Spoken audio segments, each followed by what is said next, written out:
You're listening to the Holistic Spaces podcast brought to you by Mindful Design Feng Shui School, episode 331, Feng Shui Qi Forecast, June 2025. Welcome to episode 331 of the Holistic Spaces podcast, where we hope to inspire, educate, and empower you to create your own holistic spaces that nurture and resonate with you. Laura Morris and Anjie Cho are the founders of the Mindful Design Feng Shui School and authors of Mindful Living, a guide to the everyday magic of Feng Shui. We teach Feng Shui online at mindfuldesignschool.com. You can sign up for our newsletter for special free content, workshops, and events available only to our newsletter subscribers. You can visit mindfuldesignschool.com/join to sign up for our mailing list. So before we hop into our June monthly Qi forecast, we have a few things that we want to share. One is that Laura and I are trying something new. So we're now going to be posting the videos of our podcasts on YouTube. So check out our YouTube channel, and you can just search for Holistic Spaces Podcast on YouTube, or you can look through our newsletter and we'll have a link to the YouTube channel. And we're also going to, with the video, we'll have some visuals. So it'll be fun. So I hope you guys will check it out. And we'll do some little YouTube shorts as well. Hopefully that'll work out. We'll see how it goes. And then another thing that's coming up is every year, it seems like we've been doing a mini consultation giveaway. So we thought we would do it again because it makes for really fun content and we get to connect with you guys as our listeners. So we wanted to offer another giveaway for a mini consultation. So if you didn't listen to the last one, we had a mini consultation with one of our listeners named Elaine, and it was really fun. We got some feedback from her, and I think it was really helpful. So, and hopefully it was helpful for all of you listeners as well. So, how to enter the giveaway? Make sure you're signed up on our newsletter. So visit mindfuldesignschool.com/newsletter to make sure that you're on our newsletter list. There'll also be some kind of opt-in link on the show notes somewhere, but you can always visit mindfuldesignschool.com/join. And in our newsletter, there'll be a link to join the giveaway. So to enter the giveaway, we would love for you to take a screenshot of a new review. So you can review our podcast on Apple Podcasts, or you can review our book, Mindful Living, on Amazon or on Goodreads. So take a screenshot of whatever review works best for you, and you can upload it through a link that we'll have on our newsletter. So the only way to enter the giveaway is to be on our newsletter list. So we'll have all the instructions there. So it's been working out pretty well the last few years. We've done it that way. So hopefully we'll see a lot of reviews from all of you. And eventually then we'll select a giveaway winner, and then we'll announce the winner on the podcast. We'll let you know, and then we'll set up our mini consultation. So we're really looking forward to hearing from all of you. So now we're going to hop into our monthly Qi forecast. And so we're welcoming in the month of June. Yes, welcome to this month's Qi forecast for June. Each month we do this. So if you, again, I say this every month, but if you're a longtime listener, you are used to getting at the beginning of each month a review of what is coming energetically. And how we do that is we look at a couple of different things. One, we like to review the solar terms, and that's from the Chinese calendar, this Chinese solar calendar, and there are 24 terms. And so we talk about the 2 terms that are in each month, and then we talk about the full moon, and we review the overall energy of the month from a feng shui perspective. We also add in a reading, an energy reading, and this month Anjie will be doing an I Ching reading. To begin, I will start us off talking about what are the key dates, the solar terms for June. On June 5th, the first solar term is called Sowing of Seed. It's also known as Grain in Ear. You might also hear it referred to as Corn on Ear. And each of those names speak to what is happening agriculturally. So grain in ear or corn on ear, if you're in a region where corn has already been planted, it will be the buds that are really beginning to form. Or you could be living in a region where you're sowing the seeds for some crops that are going to come up later in summer. Overall, this is a time, early June is really a time where crops, depending on where you live, are ripening at different levels. Wheat and barley are almost finished growing in many regions. It is a very busy time for farmers. The rain, the warm summer rain of June, of early June, really helps to, really bring those crops up, increase them. And it also is approximately the last time when you can seed, because as many of us know, once we move later into June, the soil will actually become too dry and too hot. So the warm summer showers of early June, it really encourages either late harvest sowing or fruits, ripening. I live in a place where at this time of June, but during this 2 week period, this sowing of seed period from June 5th for the first 2 weeks is generally a time when you're doing your first cut of hay. If you live in an agrarian area, I do. I live in a rural area, and hay fields will be ready for their first cut. Hopefully, fingers crossed, you get a couple of dry days. You get to cut the hay for both horses and for cattle. And it's also a time where strawberries are picked and preserved. So if you're into that, this is your strawberry picking time. And I know it's a big thing where I am. And it really is such a beautiful visual to think of those baskets of pick your own strawberries. And then of course, making preserves. Then we move in later in June. On the 20th is the summer solstice. We're all pretty familiar with that concept. It is the longest day and the shortest night. It is when yang energy has peaked, the sun energy has peaked, the sun is high in the sky, and it really does mean that the hottest days are coming. They have arrived. Fire chi is here. It has been slowly increasing, and now it's peaking.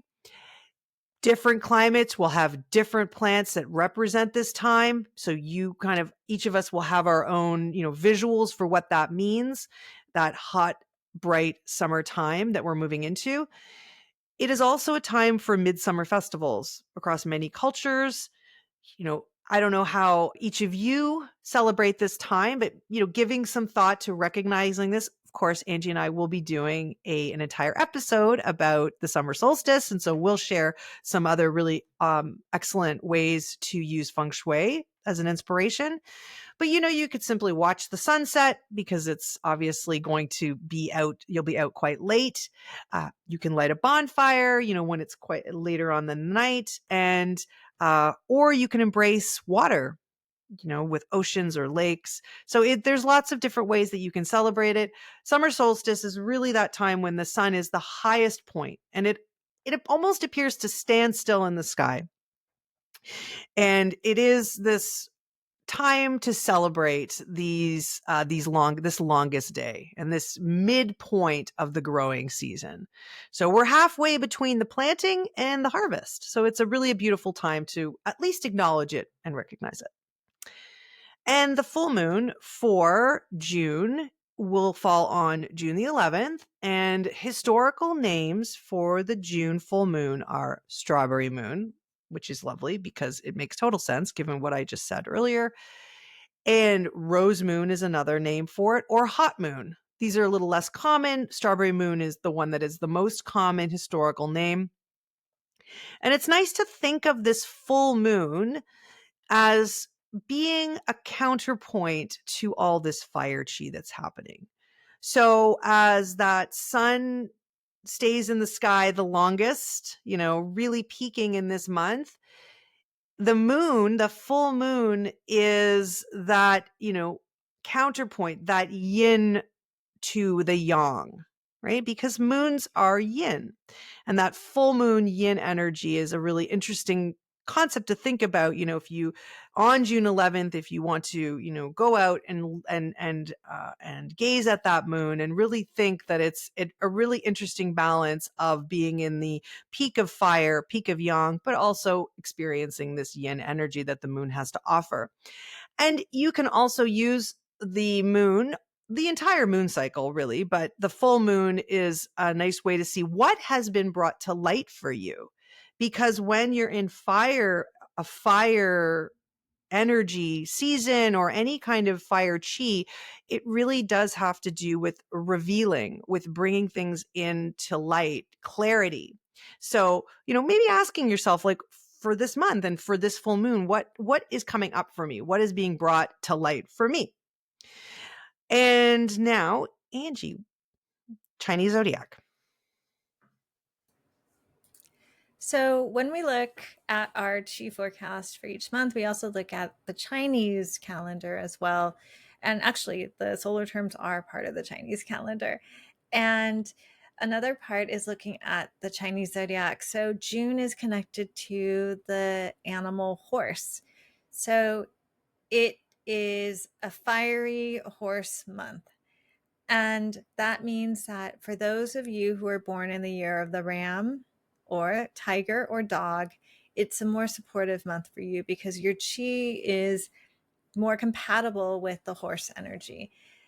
That said, those that are born in the year of the rat or the ox can be a bit more careful because you're in a more challenging relationship with the horse. And some other challenging days, what we call Po days, are June 12th and June 24th. So these are just days to be a little bit careful not to plan something that needs a lot of luck if you can help it, and not a great day to plan something that you want extra positive chi for you. It's just a day to do nothing or to demolish something or to break something up. So those are called Po days. And if you're interested in these auspicious dates, we do share them every year now with our New Year's Reset program at the beginning of the Lunar New Year. So if you joined our program, you received a PDF with all of the dates. So we still want to share that though. So we'll go through one auspicious date for June for each of the zodiac animal. So if you're born in the year of the rat, the 25th is an auspicious date for you. Year of the ox, 29th. Year of the tiger, the 23rd. The rabbit, 22nd. Dragon, June 21st. The snake, June 20th. Horse, June 19th. Ram, June 30th. Monkey, June 17th. Rooster, June 28th. Dog, June 15th. And pig, June 26th. And we're also including these dates on our newsletter, so it's an easy reference if you're on our newsletter list. So let's go back to the Chi of June. The Chi of June, overall, pulling all of this together, the month of June displays the best of fire chi. So fire chi is warm, generous, playful, inspiring. As I mentioned, it has a way of shedding light and revealing things that may have been hidden away. And the sun will be sitting high above us, lighting, really keeping, our energy fiery and lit. And again, it's good to take note of what comes up for you during this time. The hottest days are still to come, but it is a really lush and beautiful time this month. So ripeness, sun, warm summer rains, bountiful fruit wherever you are. You might not be getting strawberries. You might be getting something else. And we are moving into those long, hot, big fire chi days. We're really settling into some yang energy now. So for our I Ching reading for the month of June, we asked the Oracle a question. And the question was, what can the Holistic Spaces podcast listener community expect for the Chi of June 2025? And I don't know if this has happened before, but I got all yin lines. So for the first hexagram, we received kun over kun, which is hexagram 2 kun, which is also called responding, the receptive, natural response, and it's earth over earth. And then the changing line was the first yao, the first line, which is hexagram 24, fu, turning back, and that is earth kun over jun, thunder. So one thing to note is this reading is telling us to remember that in June, what we can expect for the Chi of June, there's an invitation to notice what can be gained. So you can visualize a seed unfurling and growing into a tree. So something can grow, something can change, and something can change pretty quickly. And that aligns with Laura's sharing about the big yang energy or the yang chi. So there's a lot of action. So there's potential for action and an invitation to change and to see, do, feel things differently. But with that, it's helpful to proceed humbly. So when we look at the I Ching readings, and this is going to be fun doing this in the future with Laura's tarot cards too, so she can share the cards. You can watch it on YouTube. So we use a few different translations, and the first one is the complete I Ching, and so this is the image of the hexagram, and some things that our book shares about this hexagram is that Kun really takes in this image of the earth because it's earth over earth, and it's very receptive earth, it's soft earth, it's very yin earth. And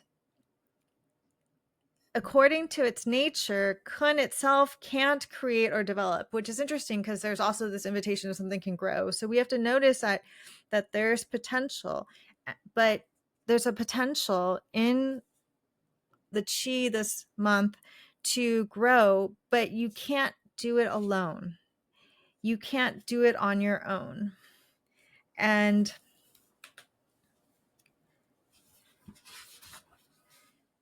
so we can look to this idea of yin and yang, that if we're too yin, if we're too soft, if we're too receptive, if we're too inert, if we're too passive, things won't change. Similarly, like we have this super yang time, right, in the summer here in the Northern Hemisphere. And there's also the flip side where you can be too aggressive. But this is reminding us that this hexagram is reminding us that yin, even though yin is very gentle and submissive, you can bring in the yang, you can put it in motion so it could be strong and firm. Or yin is the most quiet and still, but when it's taking action, it can reach a definite goal. So really starting to look at how we can still be the seed that have the quality of this quiet, passive seed that can transform into a tree.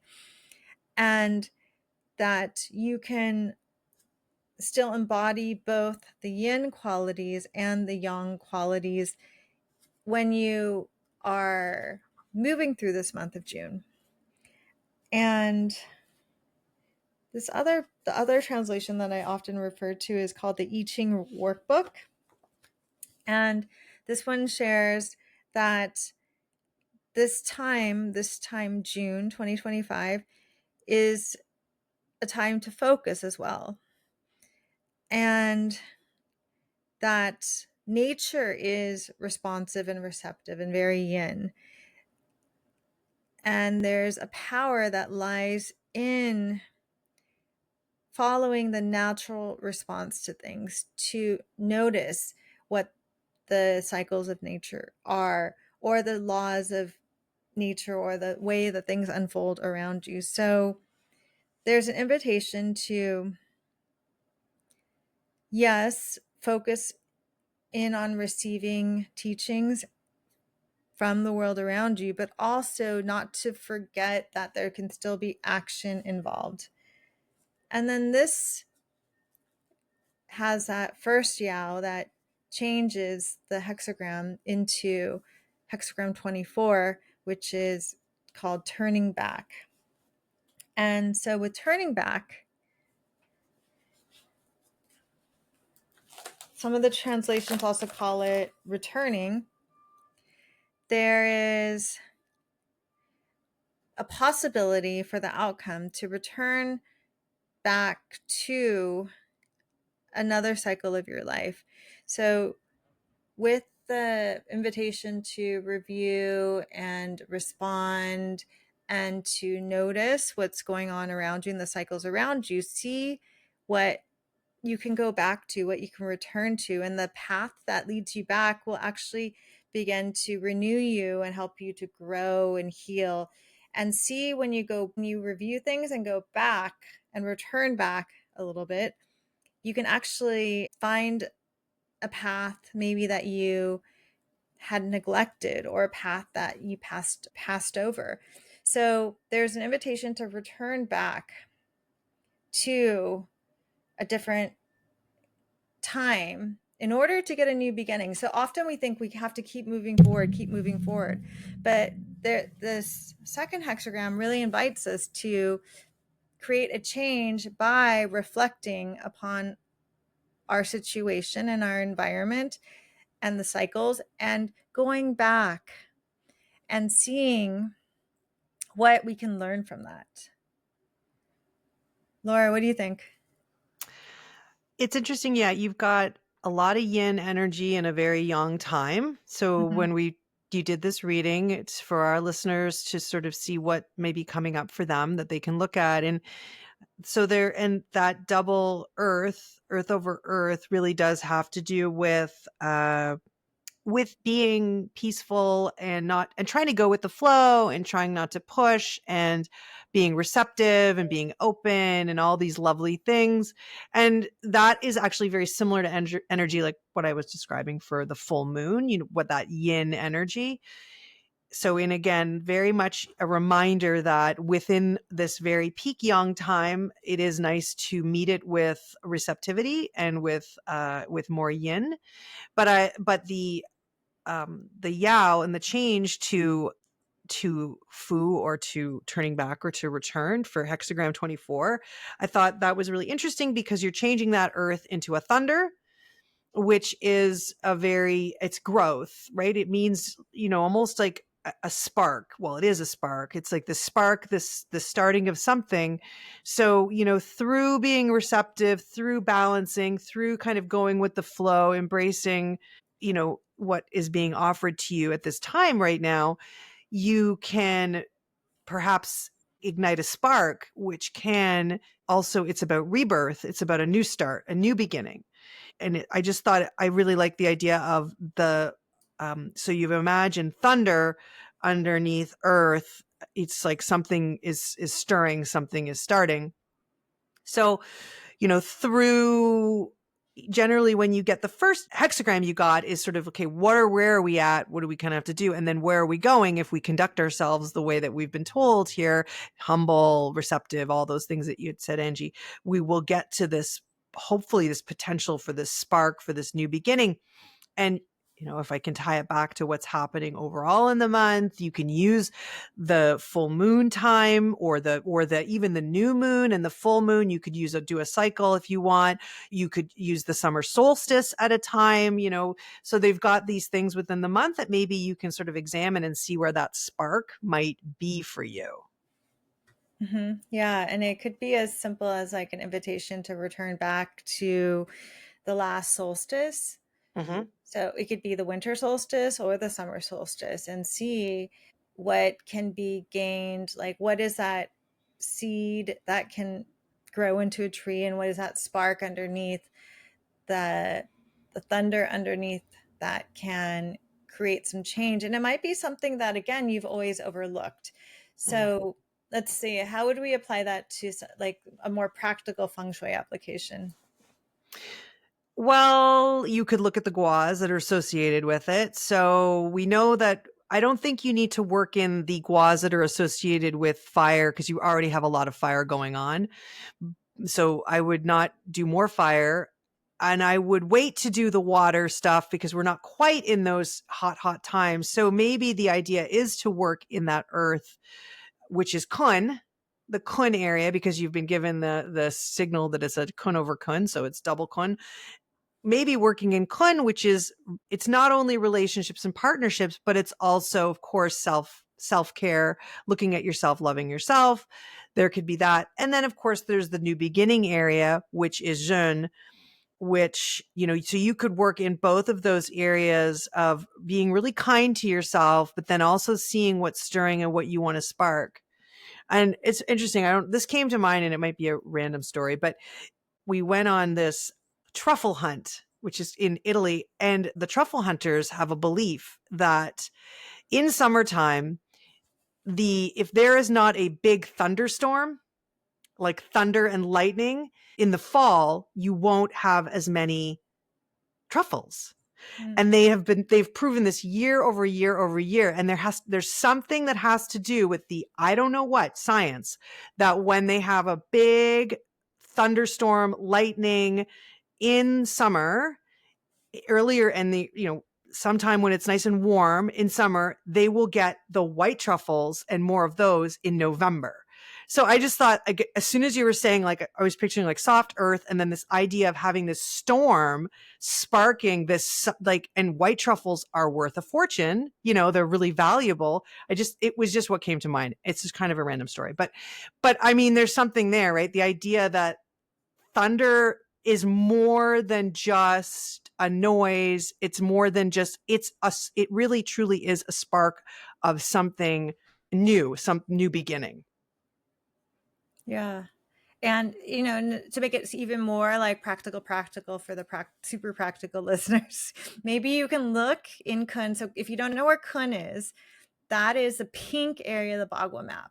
So you could look at that area of your bedroom and investigate it and see what's going on in that area. And also you can maybe make a change in the new beginnings area, which is called Jun, which is a green area of the Bagua map up your bedroom. So that could be like a super like simple way if we've lost you. Sorry about that. I digress. No, Sorry. no, you didn't lose.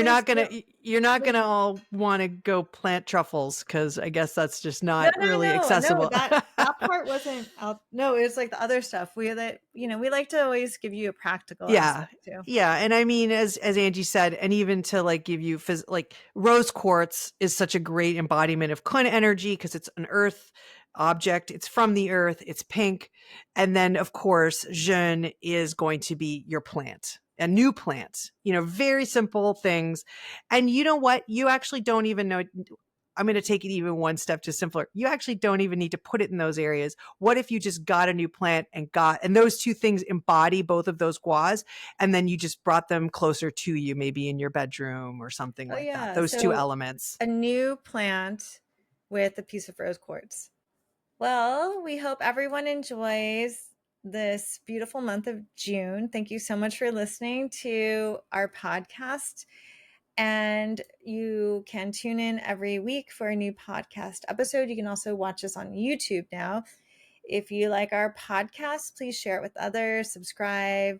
You can leave a review. You can always support us by checking out our offerings. We teach a Feng Shui certification program, and you can always leave a review. That really helps too. And you can sign up for our mailing list by visiting mindfuldesignschool.com/join. Thank you so much for listening, and we'll see you next week.